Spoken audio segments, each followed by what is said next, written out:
Black CFO denied service at her own jewelry boutique. 7 minutes later, she fires the manager. "I don't think you can afford anything here." The words hung in the air like a slap. Vanessa Pearson stood frozen, her black credit card, the one reserved for high-net-worth individuals, still extended toward the sales associate who had just refused to show her the diamond tennis bracelet behind the glass. The busy boutique fell silent as heads turned. Vanessa's heart pounded against her designer suit, the same suit she'd worn to close a $50 million acquisition deal earlier that morning. The same suit she wore as chief financial officer of the very company that owned this jewelry store, Lumiere Luxury. The company she had quietly purchased 6 months ago. She glanced at her watch, a Patek Philippe that cost more than most people's cars, and made a decision. 7 minutes. That's all it would take. 4 hours earlier, Vanessa had been celebrating the most significant achievement of her career. Now she was about to demonstrate exactly why she had earned her reputation as the Velvet Hammer on Wall Street. Vanessa Pearson hadn't always been the powerhouse she was today. Growing up in Baltimore during the 1980s, her mother worked double shifts as a hospital orderly while raising 3 children alone. Their apartment was small but spotless, in a neighborhood where dreams were often deferred but never abandoned. Young Vanessa would sit at their wobbly kitchen table, poring over her mother's checkbook and bills, developing a fascination with numbers that would shape her future. "Math makes sense," she'd tell her mother. "Numbers don't lie to you." By 16, she was managing the household finances, stretching dollars further than seemed possible. When her high school math teacher, Mr. Grayson, noticed her natural aptitude, he challenged her to consider a future beyond what she'd seen modeled in her neighborhood. "Vanessa," he'd said one afternoon as she effortlessly solved equations that stumped her classmates, "you've got what it takes to go anywhere you want. Don't let anyone tell you different." Those words stayed with her through community college, then a scholarship to Howard University, where she graduated summa cum laude with a degree in finance. The path from there hadn't been easy. MBA from Wharton, grinding years at investment banks where she was often the only black woman in the room, the constant need to work twice as hard for half the recognition. But Vanessa had persevered, climbing steadily through the ranks of the financial world until, at 48, she found herself the CFO of Hamilton Partners, one of the most prestigious private equity firms in the country. Her colleagues called her brilliant. The press called her a trailblazer. Her competitors called her ruthless. She called herself determined. Vanessa's corner office on the 32nd floor of a Manhattan skyscraper offered a panoramic view of the city she'd conquered. On this particular Tuesday morning in April, she stood at the window, coffee in hand, watching the sun glint off the Hudson River while she prepared mentally for the day's big meeting. "Vanessa!" Her assistant Marcus appeared at the door. At 26, Marcus was sharp, efficient, and loyal, qualities Vanessa valued above almost everything else. "The team from Lumiere is here. They're set up in the Astor conference room." Vanessa nodded, straightening the lapels of her custom navy suit. "Perfect timing. I've just finished reviewing the final projections. And Mr. Hamilton wants a word before you go in." She checked her watch. "Tell him I'll stop by on my way." Robert Hamilton's office was larger than hers, with memorabilia from 4 decades in finance decorating the walls. At 65, he was considering retirement, and rumors about his successor swirled throughout the company. Many believed Vanessa was the frontrunner, which would make her the first black woman to lead a top 10 private equity firm. "Morning, Vanessa." Hamilton didn't look up from his desk as she entered. "Ready for the Lumiere acquisition?" "More than ready." Their jewelry chain is undervalued, and their online presence is practically non-existent. "We can triple their worth in 18 months if my strategy is implemented properly." Hamilton finally looked up, studying her with sharp blue eyes that had seen countless deals. "And you're sure about taking personal ownership?" The board raised some eyebrows at that request. Vanessa smiled slightly. "I'm putting my own money where my mouth is, Robert. 20% ownership shows my commitment to making this work. And it gives me the control I need to execute my vision. It's unusual. So am I," she maintained eye contact, unflinching. "That's why you hired me." A small smile cracked Hamilton's serious expression. "True enough. Well, go make us proud. And Vanessa," he paused, "if this acquisition goes as well as I expect, we should discuss your future here. I won't be sitting in this chair forever." The implication wasn't lost on her. Vanessa nodded, keeping her expression neutral despite the surge of anticipation. "I look forward to that conversation." The Lumiere acquisition meeting went exactly as Vanessa had planned. She had spent months researching the jewelry company, identifying its weaknesses and developing a strategy to transform it into a powerhouse. The current ownership, three brothers who had inherited it from their father, were eager to sell, having run the once prestigious brand into stagnation. "Gentlemen," Vanessa concluded after 2 hours of presentation and negotiation, "I believe we have a deal. Hamilton Partners will acquire Lumiere Luxury for $127 million, with restructuring to begin immediately." Papers were signed, hands were shaken, and champagne was poured.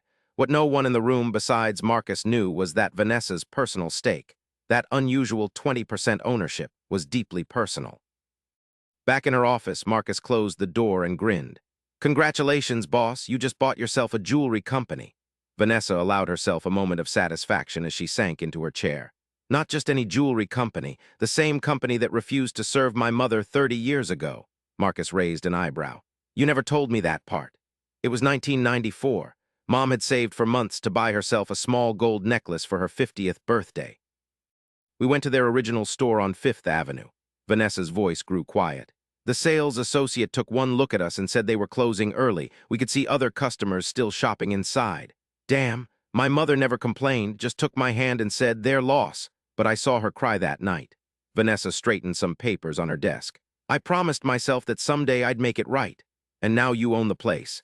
Marcus shook his head admiringly. "That's some chess game you've been playing." "It's not about revenge," Vanessa clarified. "It's about transformation. Lumiere has lost its way not just financially but ethically. I plan to make it the most inclusive luxury brand in the market without sacrificing an ounce of quality or prestige." "So what's first on the agenda?" Vanessa smiled. "A little field research. I need to see firsthand what we're working with." Which was how, 4 hours after closing the acquisition deal, Vanessa found herself standing incognito in Lumiere's flagship boutique on Madison Avenue. She had changed from her power suit into a more casual but still elegant ensemble, wide-legged cream trousers and a silk blouse, her hair pulled back in a simple ponytail.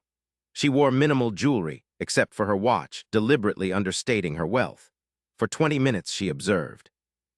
The store was beautiful with its crystal chandeliers and marble floors, but something was off. The displays seemed dated. The clientele was homogeneous, mostly older white women being attended to by young, equally homogeneous sales staff. And there was a stiffness to the atmosphere that felt unwelcoming. Vanessa approached a display case containing tennis bracelets, genuinely interested in the craftsmanship. The pieces were exquisite. Lumiere's quality had never been the issue. "Excuse me," she said to the nearest sales associate, a woman whose name tag read Heather. "Could I see that diamond tennis bracelet, please?" She pointed to an especially fine piece. Heather glanced up, her eyes making a quick assessment of Vanessa. Something in her expression shifted subtly. "I'm sorry, but that particular piece is quite expensive." Her tone was coolly professional. "I understand," Vanessa replied. "I'd still like to see it." Heather's smile tightened. "Perhaps I could show you something more accessible. We have some lovely silver pieces over here." The implication was clear. Vanessa felt a familiar burn in her chest, the same feeling she'd experienced countless times in her career when someone underestimated her based on her appearance. "I'm interested in the tennis bracelet," she repeated calmly, pulling out her black credit card. "I'd like to see it, please." That's when Heather spoke the words that would change everything. "I don't think you can afford anything here." The boutique fell silent. Nearby customers glanced over, some embarrassed, others curious. A security guard by the door shifted his stance, suddenly alert. Vanessa stood perfectly still, processing not just the words but their implications. In that moment, she wasn't just herself but her mother 30 years ago, every black woman who had ever been dismissed or underestimated. "I see," she said finally, her voice quiet but clear. "Could I speak with the manager, please?" Heather looked uncomfortable now, perhaps realizing she'd gone too far. "Mrs. Winters is busy at the moment." "I'll wait." The manager appeared within minutes, a tall woman with carefully highlighted blonde hair and an expression that suggested inconvenience. "I'm Elizabeth Winters, the store manager. Is there a problem here?" "Yes, there is." Vanessa's tone was measured. "Her associate refused to show me merchandise and made assumptions about what I can afford based on my appearance." Elizabeth's eyes flicked to Heather, then back to Vanessa. Her professional smile appeared. "I'm sure there's been a misunderstanding. Heather is one of our most experienced associates." "There was no misunderstanding. I asked to see a tennis bracelet. She refused and suggested I look at something more accessible. When I insisted, she told me, verbatim, that I couldn't afford anything here." Elizabeth's smile remained fixed. I apologize if you felt unwelcome. Lumiere serves a certain clientele and our associates are trained to guide customers toward appropriate selections. And what made this selection inappropriate for me? Vanessa asked, though she knew the answer. The manager's discomfort was visible now. It's not about you personally. We simply know our regular customers and their preferences. I see. Vanessa checked her watch again. 6 minutes had passed since the initial interaction. Ms. Winters, are you familiar with the recent acquisition of Lumiere Luxury? The question seemed to catch Elizabeth off guard. We received a corporate memo about new ownership, yes. Excellent. Vanessa reached into her purse and retrieved a business card, handing it to the increasingly pale manager. I'm Vanessa Pearson, Chief Financial Officer of Hamilton Partners, and as of this morning, I personally own 20% of Lumiere Luxury. I came here today to experience your customer service firsthand. She paused, letting the information sink in. I must say it's been enlightening. Elizabeth stared at the card, her composure crumbling. Ms. Pearson, I had no idea. Clearly. Vanessa cut her off. What's more concerning is that it shouldn't matter. Every person who walks through your doors deserves respect and professional service, regardless of how they look or what you assume about their buying power. By now, a small crowd had gathered, including other staff members. Vanessa could see Heather near the back, looking stricken. Ms. Winters, I plan to spend today observing operations before making personnel decisions, but I believe I've seen enough. Vanessa's voice remained calm, betraying none of the emotions churning beneath her professional demeanor. You're fired, effective immediately. Please collect your personal belongings and exit the premises. You can't, Elizabeth began. I can and I have. Security will escort you out. Vanessa turned to the wide-eyed security guard. Please ensure Ms. Winters leaves the premises within the next 15 minutes. After that, return to me. Elizabeth stood frozen, her face a mask of shock and humiliation, the very emotions she and Heather had been willing to inflict on Vanessa moments earlier. 7 minutes, that's all it had taken. Vanessa turned to address the remaining staff who were watching in stunned silence. I'd like everyone to gather in the back room in 30 minutes. We need to talk about the future of Lumiere Luxury, a future that will be built on excellence, innovation, and inclusivity. As Elizabeth was escorted toward the back offices, Vanessa pulled out her phone and texted Marcus. Time to implement Phase 2 and send the diversity training team ASAP. The transformation of Lumiere Luxury had officially begun. Back at the staff meeting, Vanessa faced a room full of nervous employees. Some looked defiant, others afraid. All were uncertain about what this unexpected new owner meant for their futures. Let me be clear, Vanessa began, perched on the edge of a display table rather than standing behind it. What happened today was unacceptable, but it's also an opportunity. An opportunity to transform Lumiere into the company it should have been all along. She surveyed the room, making eye contact with each person. I'm not here to fire everyone. I'm here to build something extraordinary, but that requires a fundamental shift in how we approach our business and our customers. A hand went up hesitantly. It belonged to a young man with a neat beard and anxious eyes. His name tag read Daniel. Yes, Vanessa acknowledged him. Are we all going to lose our jobs? The bluntness of his question seemed to release tension in the room, as several people nodded their agreement with the concern. No, Daniel, but everyone will need to adapt. Lumiere has been catering to an increasingly narrow clientele, and that's bad business. Luxury isn't about exclusion. It's about exceptional quality, craftsmanship, and service available to anyone who values and can invest in those things. Another hand rose. This time it was an older woman with silver-streaked dark hair. Gloria, according to her name tag. I've been here 22 years, Gloria said, her voice carrying the slight accent of her native Argentina. We've always been told our job is to recognize real customers from browsers and time wasters. That's how Elizabeth trained us. Vanessa nodded. And how do you identify these real customers, Gloria? The woman shifted uncomfortably. How they dress, what they carry, how they speak. Their race, Vanessa asked quietly. Gloria looked down. It wasn't said outright, but yes, sometimes. Thank you for your honesty. Vanessa appreciated the woman's candor. That approach ends today, not just because it's morally wrong, but because it's terrible business. Do you know how many potential sales Lumiere has lost over the years because of these practices?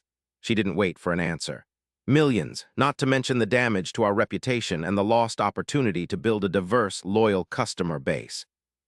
Heather, who had been silent until now, suddenly spoke up from the back.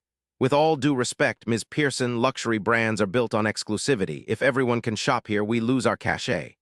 Vanessa turned her attention to the woman who had refused to serve her less than an hour ago. Heather, isn't it? Let me ask you something. When you looked at me today, what did you see? Heather flushed. I don't know what you mean. Yes, you do. You saw a black woman in casual clothes and made assumptions about my purchasing power and whether I belonged in a store like this. What you didn't see was the CFO of a multi-billion-dollar firm who could buy this entire building if she wanted to. The room was silent. How many other potential high-value customers have you turned away based on similar misjudgments? Vanessa continued. That's not exclusivity, it's prejudice masquerading as business strategy, and it stops now. She pushed herself off the table and stood. Starting tomorrow, we're implementing new training for everyone. Those who embrace our new direction will thrive. Those who can't. She didn't need to finish the sentence. Now I'd like to speak with each of you individually, starting with the most senior staff. Gloria, would you join me first? As the meeting dispersed, Vanessa felt a mix of emotions. Righteous satisfaction at having addressed the discrimination head-on, certainly, but also a deep sense of purpose. This wasn't just about righting a personal wrong. It was about creating lasting change in an industry that had too often equated luxury with exclusion. Over the next several weeks, Vanessa divided her time between her CFO duties at Hamilton Partners and her hands-on transformation of Lumiere. She brought in consultants on diversity and inclusion, revamped the hiring practices, and personally worked with the design team on a new collection that would honor Lumiere's heritage while broadening its appeal. Not everyone survived the transition. Heather quit after the first diversity training session, muttering about lowering standards. Several other employees left as well, uncomfortable with the new direction. But many stayed, including Gloria, who proved to be an unexpected ally. My daughter is in business school, Gloria told Vanessa one evening as they reviewed new display concepts. When I told her about you and what you're doing here, she said you're exactly the kind of leader she hopes to work for someday. Vanessa smiled, touched by the comment. Bring her in sometime, I'd love to meet her. Really? Gloria looked surprised. Of course, we need to be cultivating the next generation of diverse business leaders. Vanessa paused, then added, Actually, does she need an internship? We could use someone with fresh perspective around here. This was how Lucia Mendez, Gloria's daughter and a brilliant second-year MBA student, joined the Lumiere transformation team. With her social media expertise and deep understanding of how younger consumers approached luxury, Lucia quickly became invaluable. The problem with luxury brands like Lumiere, Lucia explained during a strategy session, is they're stuck in an outdated paradigm. Today's luxury consumers want more than status symbols. They want meaning, authenticity, and values alignment. Vanessa nodded, impressed. So how do we deliver that without diluting what makes Lumiere special?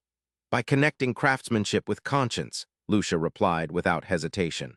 Lumiere has incredible artisans. Let's tell their stories. Let's show how our pieces are made, who makes them, and why they matter.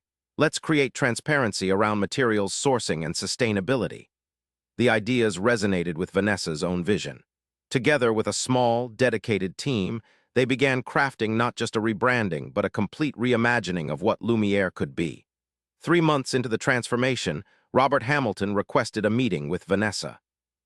Though she had kept him updated on the Lumiere project, she sensed this conversation would be different. The board is concerned, Hamilton said without preamble as Vanessa took a seat in his office. Lumiere's Q2 numbers are down 15%. As expected, Vanessa replied calmly. We're in the middle of a complete restructuring. Short-term dips were projected in my initial presentation. Hamilton leaned back in his chair.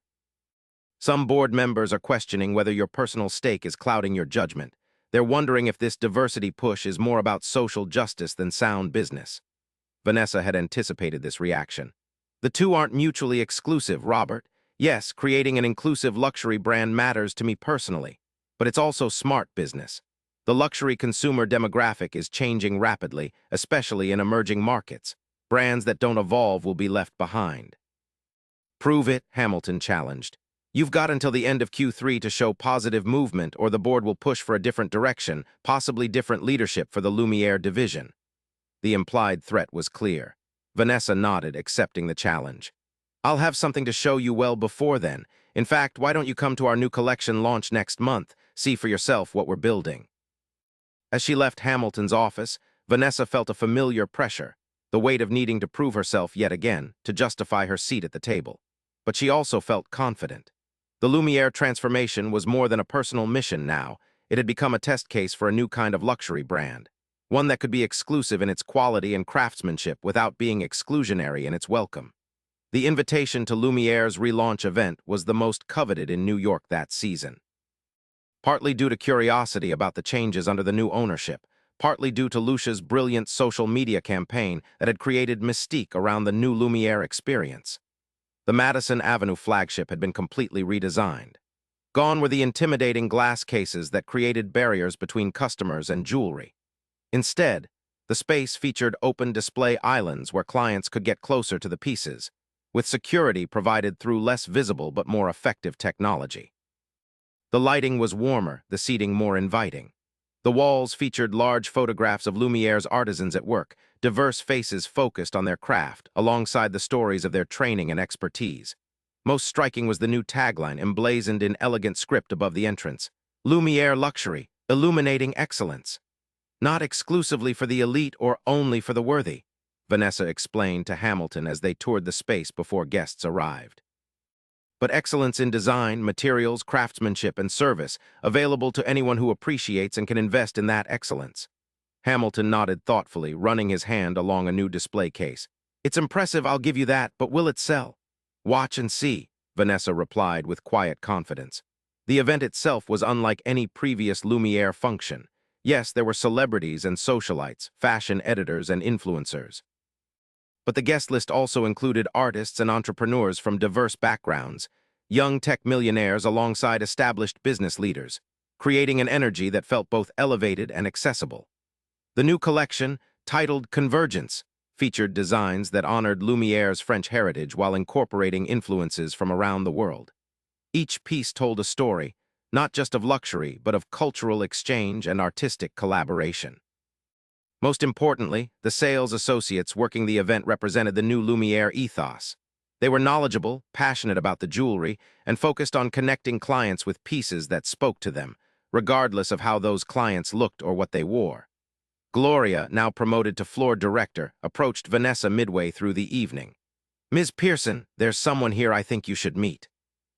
She led Vanessa to an elderly black woman seated in one of the new comfortable chairs, admiring a necklace with visible emotion. "This is my mother, Dorothy Pearson," Vanessa said, introducing her to Hamilton, who had followed curiously. "Mom, this is Robert Hamilton, my boss and the chairman of Hamilton Partners." Dorothy looked up with bright eyes. "So you're the man who was smart enough to put my daughter in charge. Good decision."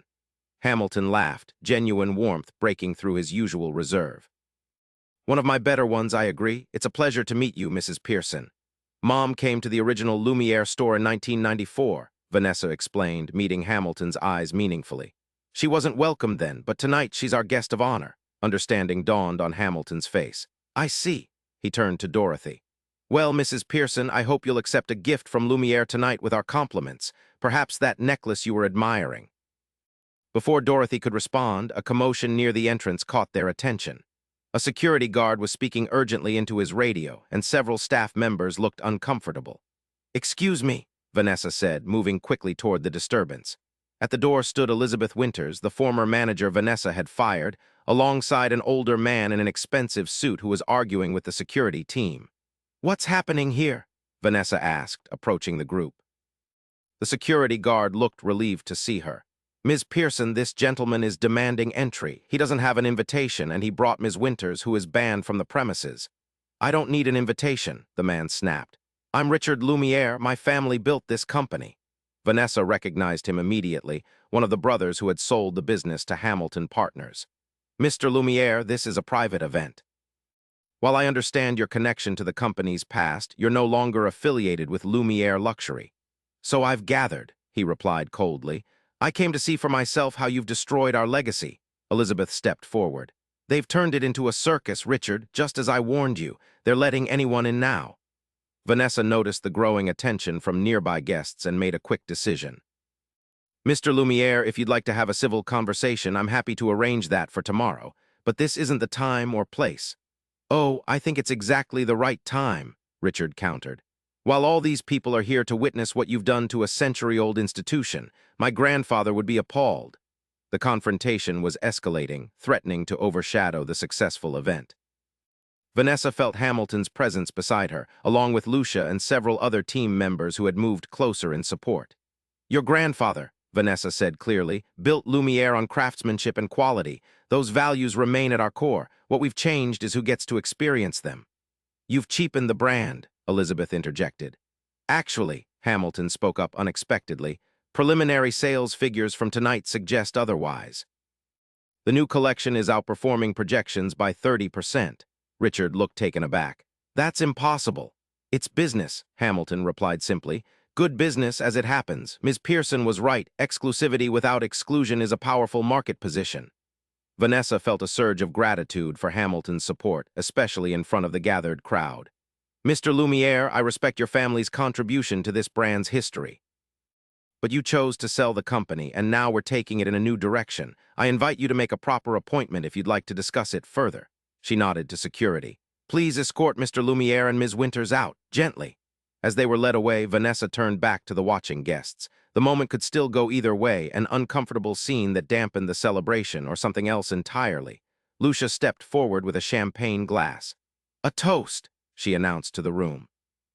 To Lumiere luxury, honoring its past while illuminating a more inclusive future. The crowd raised their glasses. The tension dissolved into renewed energy as conversations resumed and attention returned to the stunning new collection. Dorothy approached her daughter, taking her hand. I'm proud of you, she said simply. Thanks, Mom. Vanessa squeezed her mother's hand. We've come a long way from that day, haven't we? We certainly have. Though I must say, Dorothy added with a mischievous smile, that necklace your boss offered is quite lovely. Should I accept it? Vanessa laughed. Absolutely. Consider it 30 years of interest on a debt finally paid. Later that night, as the successful event wound down, Hamilton found Vanessa reviewing sales figures with her team. Impressive work, he said, gesturing around the transformed space. The board will be pleased with these numbers. Thank you. Vanessa closed her tablet. Though I suspect we haven't heard the last from Richard Lumiere. Probably not, but that's a problem for another day. Hamilton hesitated, then continued.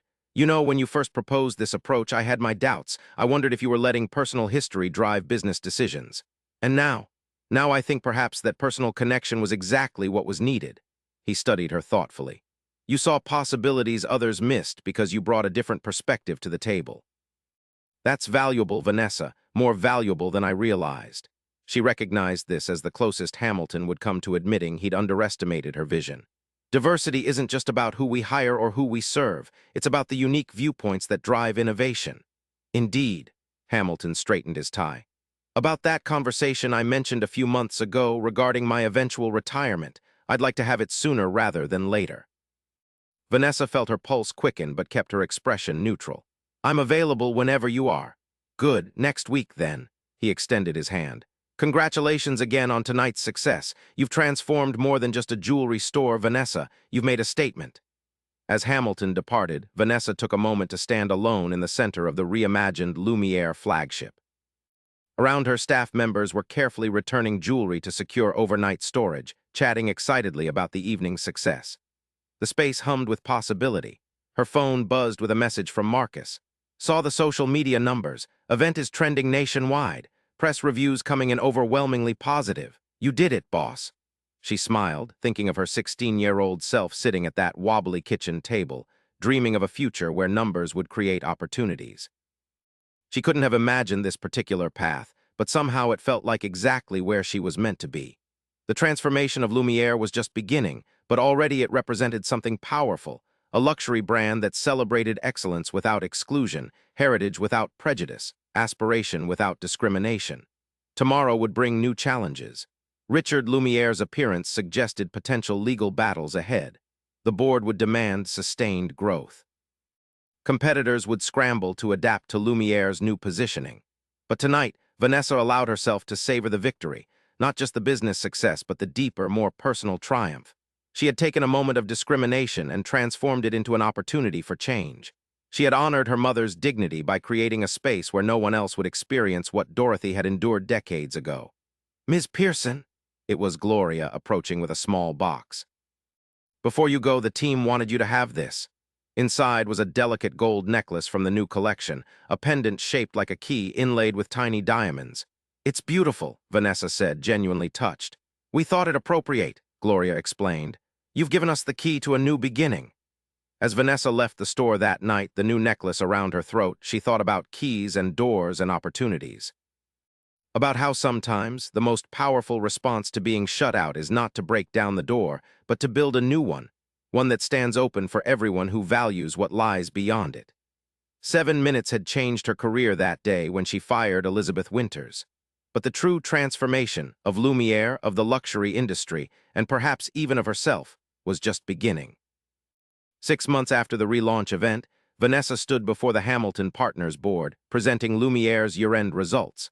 The numbers told a compelling story. Sales up 22%, customer base expanded by 35%, online engagement increased tenfold. Most importantly, profit margins had widened despite more accessible price points on certain collections. The illuminating excellence strategy has exceeded projections across all metrics, Vanessa concluded. We've successfully repositioned Lumiere as a modern luxury brand that maintains exclusivity through exceptional quality rather than artificial barriers. The board members, predominantly older white men with decades in finance, nodded appreciatively. Whatever reservations they might have had about Vanessa's approach had been silenced by the financial results. Robert Hamilton spoke from the head of the table. I think we can all agree that Ms. Pearson's vision for Lumiere has proven not just socially progressive, but commercially astute. He looked around the room. Which brings us to the next item on our agenda, my retirement and succession plan. The energy in the room shifted perceptibly. Though Hamilton had been hinting at retirement for years, this was the first official acknowledgement that a transition was imminent. After 43 years with this firm, I've decided it's time to step back from daily operations, Hamilton announced. Effective next quarter, I'll be moving to an advisory role as chairman emeritus. Murmurs rippled through the room as board members exchanged glances. Everyone had expected this eventually, but the timing was still surprising. As for my successor, Hamilton continued, the executive committee has conducted an extensive search and evaluation process over the past year. We've considered internal and external candidates against rigorous criteria. Vanessa kept her expression neutral, though her heart was racing. She had interviewed formally for the position 3 months earlier, but Hamilton had been characteristically tight-lipped about the process since then. After careful consideration, we are unanimously recommending Vanessa Pearson as the next CEO of Hamilton Partners. Though she had hoped for this outcome, the reality of hearing the words still struck Vanessa with unexpected force. She had spent her entire career working toward a position like this, breaking barriers and proving herself repeatedly along the way. Vanessa brings not only financial brilliance and strategic vision, Hamilton was saying, but also a unique perspective that has already proven valuable in identifying overlooked opportunities, as the Lumiere acquisition clearly demonstrates. The board members were looking at her now, some with genuine smiles, others with more measured expressions that suggested reservations overcome by results. Thank you, Robert and members of the board, Vanessa said, her voice steady despite her emotion. I'm honored by your confidence and ready to lead Hamilton Partners into its next chapter. The meeting continued with discussion of transition timelines and announcements, but Vanessa found her mind drifting momentarily to her mother. Dorothy had passed away just 2 months earlier, after a brief but fierce battle with pancreatic cancer. She had lived long enough to see the Lumiere transformation succeed, but not to witness this culminating achievement of her daughter's career. She knew, Marcus had told Vanessa at the funeral. Even if she didn't see it officially happen, your mother knew you would reach the top. After the board meeting, Hamilton invited Vanessa to his office for a more private conversation. Congratulations, he said, pouring 2 glasses of 30-year-old scotch. You've earned this. Thank you. Vanessa accepted the glass, though I know not everyone on the board was initially convinced, Hamilton shrugged. Lawrence and Philip had concerns about your experience level. James worried you might be too focused on social impact at the expense of returns, but your results spoke for themselves. He raised his glass. To Hamilton Partners' first female CEO and its first black CEO. May you be neither the last nor the most accomplished. They drank to that worthy sentiment. I have a request, Hamilton said, setting down his glass. About Lumiere. Yes, Vanessa was curious. The jewelry company had become her pet project, but as CEO, she would need to delegate more direct involvement. Keep your personal stake and your direct oversight. It's become something of a laboratory for your leadership philosophy, and the results are too promising to disrupt. Vanessa nodded, pleased. I was hoping you'd say that. We're just getting started with the international expansion. Speaking of which, Hamilton leaned forward, There's a situation developing that you should know about. Richard Lumiere has been meeting with competitors, sharing insider knowledge about suppliers and manufacturing processes. He's also been spreading rumors about quality declines under the new ownership. That explains the difficulties we've had with some of our European artisans recently, Vanessa mused. Is it actionable legally? Our attorneys are looking into it. The non-compete in the acquisition agreement has some teeth, but Richard is being careful to stay just on the right side of enforceable boundaries. Vanessa considered this challenge. Then we'll need to outmaneuver him strategically rather than legally. I'll work with the team on a response. I have no doubt you will. Hamilton looked at her with unexpected warmth. You know, when I hired you 8 years ago, some people questioned whether you were ready for the CFO role. I remember, Vanessa said dryly. The Wall Street Journal called it a diversity hire rather than a merit-based appointment. Hamilton winced. Yes, well, they've certainly changed their tune since then. The point is, I saw something in you beyond the impressive resume and analytical skills. A kind of resolute clarity. You've never been afraid to take calculated risks when you believe in something. I learned that from my mother, Vanessa admitted. She used to say that safety never changed anything. Wise woman. Hamilton stood and walked to the window, looking out at the Manhattan skyline. This company needs that quality now. The financial world is changing rapidly. Traditional approaches won't be enough in the decades ahead. Vanessa joined him at the window. I've already been thinking about that. I have some ideas for new directions, particularly in sustainable finance and emerging market investments. Good. The board will expect a comprehensive strategic vision within your first 100 days. He turned to face her. Any concerns about taking the reins? Vanessa considered the question honestly. Only the usual ones, the expectation to be perfect because I'm the first. The knowledge that if I fail, it makes it harder for the next woman of color. That's a heavy burden. One I've carried my entire career, she smiled slightly. I'm used to the weight. 2 weeks later, Vanessa was working late in her office, reviewing candidate profiles for Lumiere's new creative director when Marcus appeared at her door. There's someone here to see you, he said, looking uncomfortable. Elizabeth Winters. Vanessa looked up in surprise. The former Lumiere manager, it's almost 9 o'clock. She says it's urgent, something about Richard Lumiere and a potential scandal. Intrigued despite her skepticism, Vanessa nodded.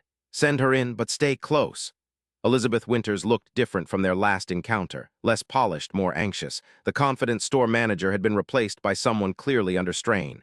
Ms. Winters, Vanessa acknowledged coolly. This is unexpected. I know. Elizabeth remained standing, clutching her handbag. Believe me, I wouldn't be here if I had any other option.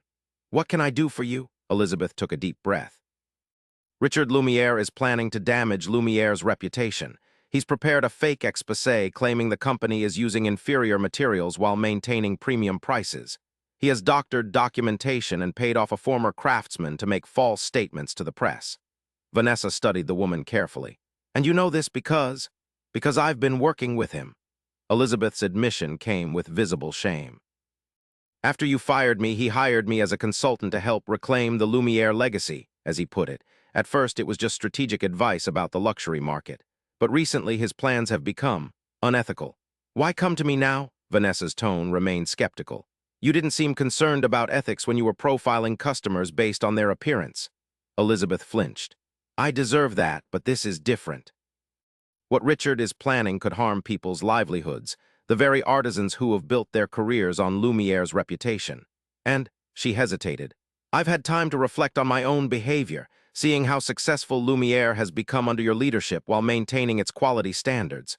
It's made me question some of my assumptions. Vanessa leaned back in her chair, considering. Elizabeth Winters was hardly a trustworthy source, but her information aligned with Hamilton's warnings about Richard's activities. What exactly is he planning and when? A coordinated media campaign starting with an investigative piece in Luxury Insider magazine next week. They've already completed the interviews and fact-checking, or what passes for it. Richard has connections with the publisher. Vanessa nodded. And what do you want in exchange for this information? Elizabeth looked surprised by the direct question. Nothing, I just couldn't be part of it anymore. Forgive my skepticism, Ms. Winters, but our history suggests you wouldn't come here solely out of moral awakening. After a moment of silence, Elizabeth admitted, I want to work in luxury retail again, not at Lumiere. I understand that bridge is burned, but perhaps a reference, something that doesn't mention the circumstances of my departure. There it was. Self-interest as expected, yet Vanessa found herself considering the request. People could change. She believed that fundamentally. Her entire transformation of Lumiere was predicated on that belief. I'll need everything you have on Richard's plans, documents, names, dates, all of it. Elizabeth nodded quickly.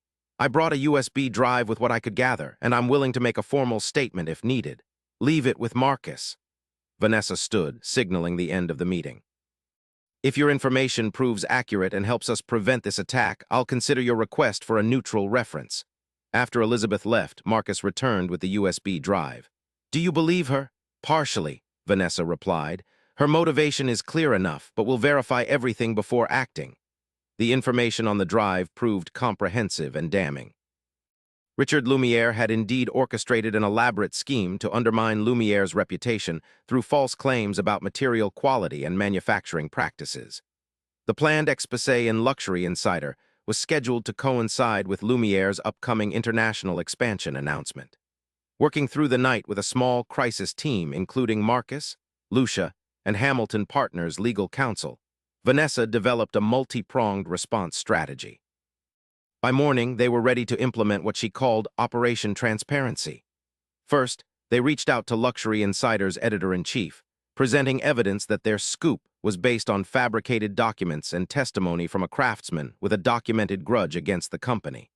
Rather than threaten legal action, they offered an alternative: exclusive access to Lumiere's actual manufacturing processes and quality control systems. Turn an attack piece into a breakthrough transparency story, Vanessa explained to the editor during a tense phone call. Be the first publication to go behind the scenes of luxury jewelry production. It's a better story anyway, and one based on facts. The editor, faced with the prospect of publishing demonstrably false information versus securing a genuine exclusive, ultimately agreed. Next, Vanessa accelerated Lumiere's planned artisan series of videos and articles, highlighting the skilled craftspeople behind each piece and detailing the materials and techniques used. These went live across all social media platforms and the company website within 48 hours.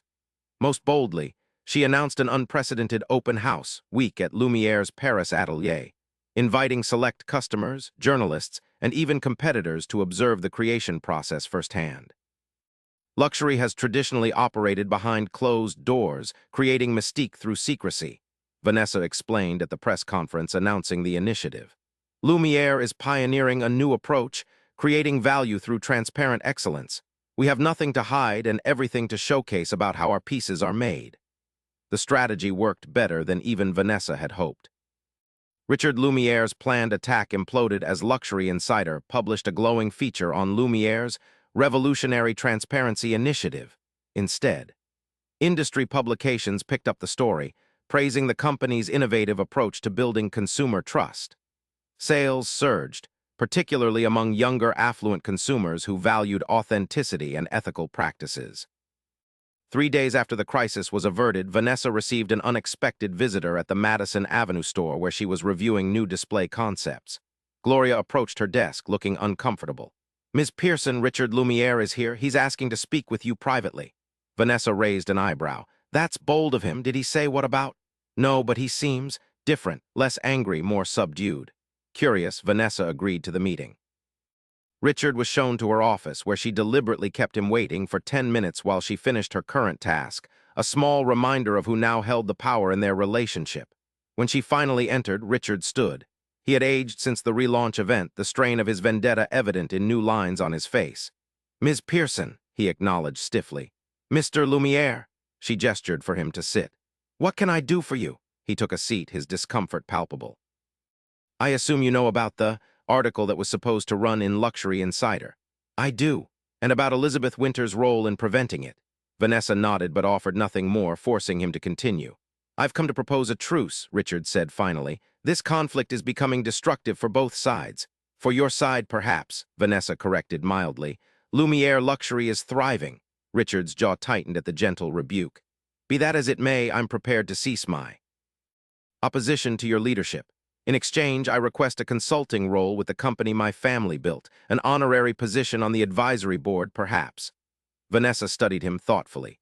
Richard Lumiere was proud, conventional, and resistant to change, but he was also knowledgeable about the industry and carried a name that still held significance in certain circles. Why? She asked simply. The question seemed to catch him off guard. Why what? Why do you want a connection to Lumiere now? You sold the company willingly. You've spent months trying to undermine its success. What's changed? Richard looked away, uncomfortable with her directness. My grandson is studying jewelry design at École Boulle in Paris. He's quite talented. Recently, he told me he dreams of working at Lumiere someday, the new Lumiere with its emphasis on innovation and inclusion. He said it's where the future of luxury is being created. A smile tugged at Vanessa's lips. And that bothers you? It challenges me, Richard admitted reluctantly. To see the company through his eyes, to consider that perhaps the traditions I've clung to so fiercely aren't the only way forward. It was as close to an epiphany as someone like Richard Lumiere was likely to experience. Vanessa recognized the opportunity it presented. An advisory role isn't possible, she said after a moment's consideration. But I might have an alternative proposal. We're documenting Lumiere's history for our upcoming centennial. Your family's contribution to building the brand is significant, regardless of recent events. Perhaps you'd be willing to participate in that project, sharing the authentic story of Lumiere's founding and evolution. Richard looked surprised by the offer. You'd want my involvement after everything that's happened? Business isn't personal, Mr. Lumiere, Vanessa replied with subtle irony, given how personal the Lumiere transformation had been for her. And good business means recognizing value where it exists. You possess historical knowledge that could be beneficial to the brand, if channeled constructively. It wasn't forgiveness exactly, but it was a pragmatic path forward that honored the company's heritage while firmly maintaining its new direction. I'd need to think about it, Richard said. Of course. And while you're considering, perhaps you could invite your grandson to submit his portfolio for our emerging designer mentorship program.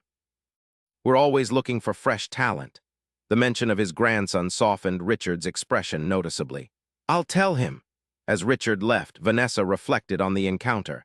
People could change, but usually only when something they valued was at stake. For Richard, it was his relationship with his grandson and his family's legacy. For Elizabeth, it had been her career prospects. For many of the Lumiere staff who had embraced the transformation, it had been their job security and sense of purpose. Change rarely came from pure moral enlightenment. More often, it began with self-interest and evolved into something more meaningful through experience and reflection. The day of Vanessa's official appointment as CEO of Hamilton Partners arrived with considerable media attention. As the first black woman to lead a top-tier private equity firm, her elevation represented a significant milestone in an industry still dominated by white men. The press conference following the announcement was packed with journalists eager to position her story within larger narratives about diversity in finance. Though Vanessa had anticipated the questions, she found herself increasingly frustrated by their narrow focus. Ms. Pearson, how does it feel to break this glass ceiling? Asked a reporter from the Financial Times. I'm focused on leading Hamilton Partners successfully, Vanessa replied evenly. My appointment reflects the board's confidence in my ability to generate returns for our investors and identify strategic opportunities in a changing market. But surely as a black woman in finance, you must feel, Vanessa interrupted politely but firmly. What I feel is a responsibility to excel in this role. The same responsibility any CEO would feel, regardless of their background. Another reporter tried a different angle. Your transformation of Lumiere Luxury has been described as bringing diversity to high-end retail.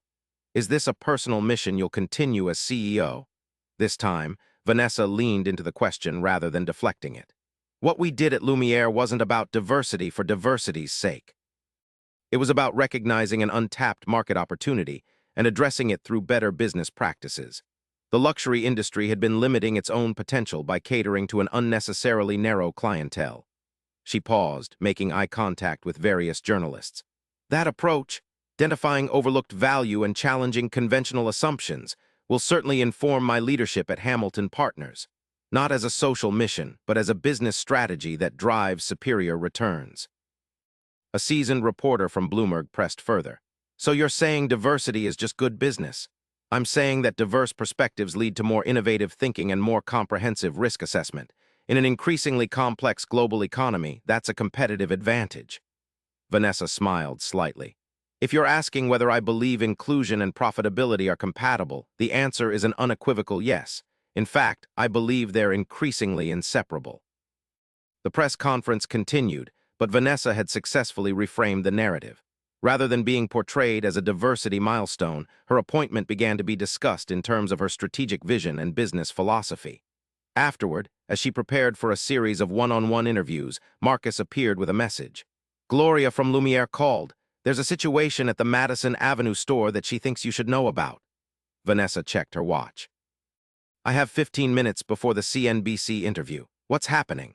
A customer, an older black woman, came in looking for a specific piece from the archive collection. When she explained it was similar to one she'd wanted to buy 30 years ago but couldn't, Gloria recognized the parallels to your mother's experience. Vanessa felt a pang at the mention of her mother. What did Gloria do? She gave the woman the full Lumiere experience, private showing room, champagne, the works.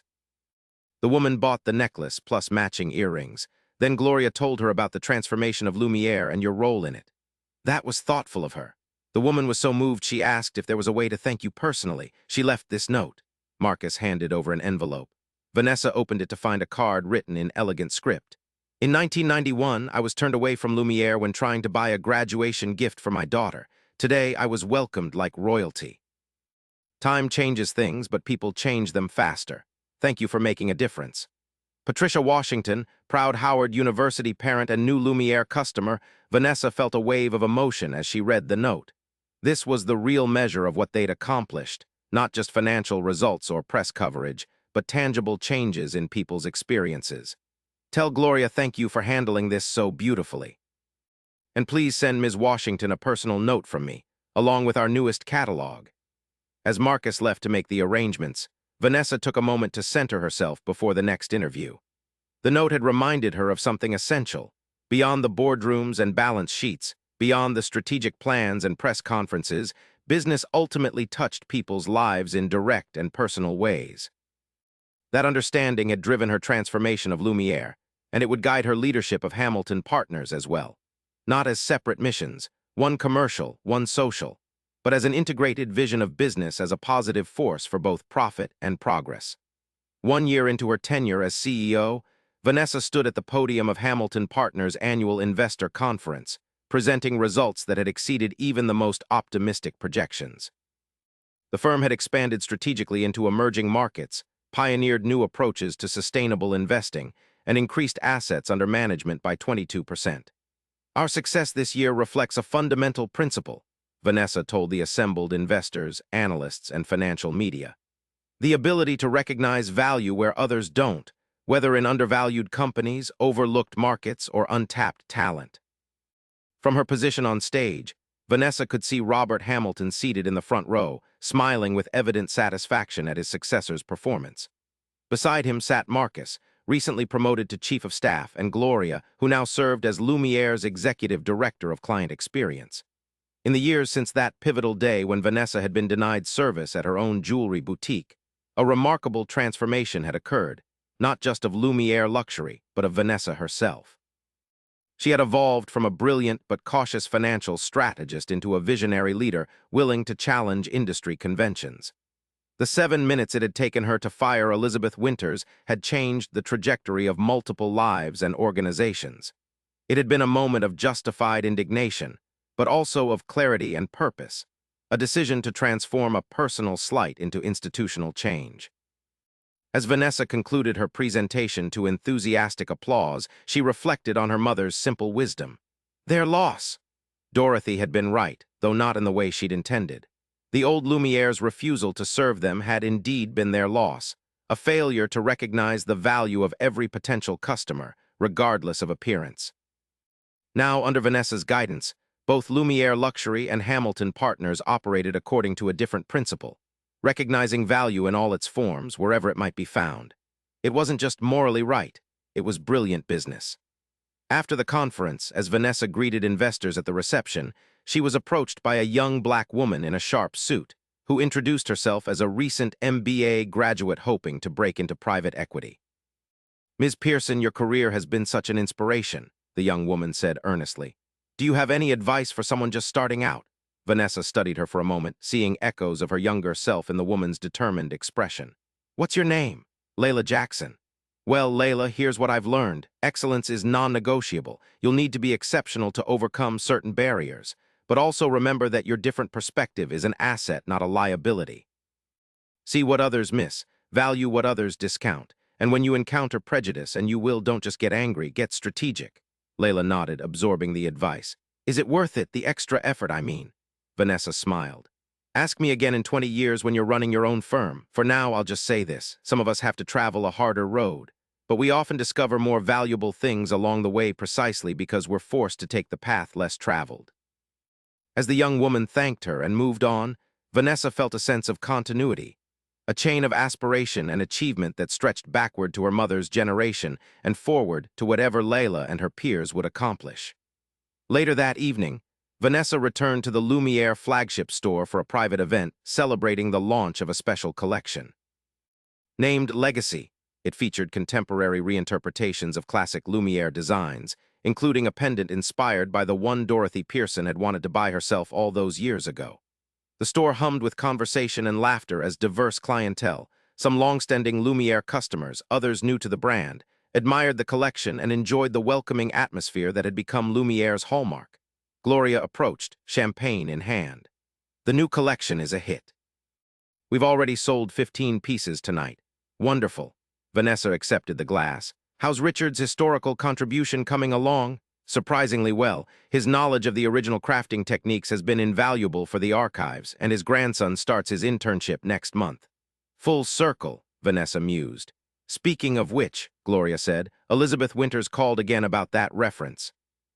After Elizabeth's information had helped them counter Richard's attack, Vanessa had indeed provided a neutral employment reference as promised. Since then, Elizabeth had been working at a mid-tier department store but clearly still aspired to return to luxury retail. What do you think? Vanessa asked. Has she really changed? Gloria considered the question seriously. I think she's trying to, whether that's from genuine enlightenment or practical necessity, I can't say. But I do believe she now understands that excellence and exclusion aren't the same thing. That's a start. Vanessa made a decision. Tell her I'll meet with her next week. No promises, but I'll hear what she has to say. As Gloria left to make the arrangements, Vanessa circulated through the event, greeting customers and staff with equal warmth. The transformation of Lumiere luxury was now complete, from an exclusionary temple of privilege to an inclusive sanctuary of excellence, where quality and craftsmanship were available to anyone who valued and could invest in them. The jewelry itself remained as exquisite as ever. The expertise of the artisans was unchanged. What had shifted was who was welcome to experience that excellence, and that simple but profound change had revolutionized the business. Near the end of the evening, Vanessa found herself standing alone for a moment, admiring a display case that featured photographs of Lumiere's diverse artisans alongside the pieces they had created. The display included a small plaque with the words that had become both Lumiere's tagline and its operating philosophy: illuminating excellence. She thought about the day everything had changed, that moment when Heather had looked at her and said, I don't think you can afford anything here. The humiliation and anger she had felt, certainly, but also the clarity of purpose that had followed. In 7 minutes, she had fired a manager and begun a transformation. But the true change, the ongoing evolution of businesses and institutions to recognize value in all its forms, would take much longer. It was work that would continue beyond Vanessa's lifetime, carried forward by people like Layla Jackson and Gloria's daughter Lucia, by Richard Lumiere's grandson and countless others. Progress wasn't always linear. Prejudice didn't disappear overnight. But in her corner of the world, Vanessa Pearson had demonstrated that excellence and inclusion could coexist, not as competing values, but as complementary strengths. As she prepared to leave, Vanessa paused at the display case containing that first tennis bracelet, the one she had asked to see on that fateful day. It remained exquisite, its diamonds catching and fracturing light into brilliant spectrums.